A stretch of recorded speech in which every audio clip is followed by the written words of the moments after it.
Looking out on the track this morning, I think it was, it's encouraging the amount of guys that are out there. Some at this time of year you tend to have, guys sort of being at times a little bit modified or a little bit restricted, but the amount of guys we had out there, our rehab group is in reasonable shape in terms of numbers. So Paul's going to miss the 2017 season with his second knee reconstruction.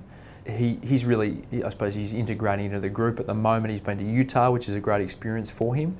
And then now he's sort of been able to do a lot of the stuff that the guys are doing, obviously without being able to do the full training. He's sort of been working with a couple of other guys that have been in the rehab group, which is good that he's got some guys to be able to do some of the work with. And we'll work through in terms of 2017 for the AFL games / VFL games, what sort of role he may play, because knowing that he's not going to play, we'll try and get him involved in some way.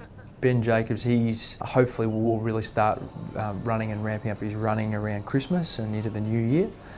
Still being at that point, still 3 months away from playing games, that would be hopefully his next progression.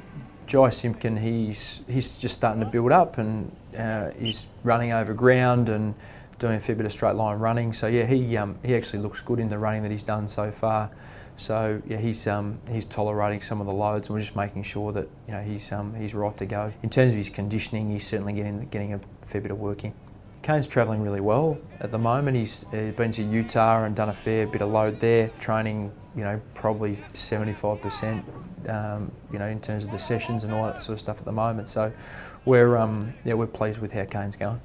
Mason Wood's going well. He's participating in full training now, which is great.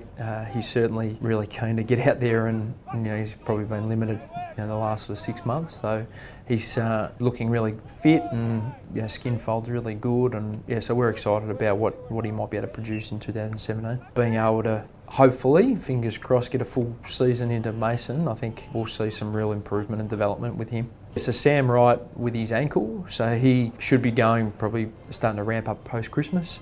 Jared Waite's importance for us in our forward line for 2017 will be critical, I think, especially to balance off against some of our younger guys that we'll bring in. So also to help the development of Benny Brown and Majak Dor and Mason Wood, Ben Mackay, etc. So he's pretty boisterous out on the track at the moment and keen to get into it. And his running is really good after his hip operation, which went really well at the back end of last year.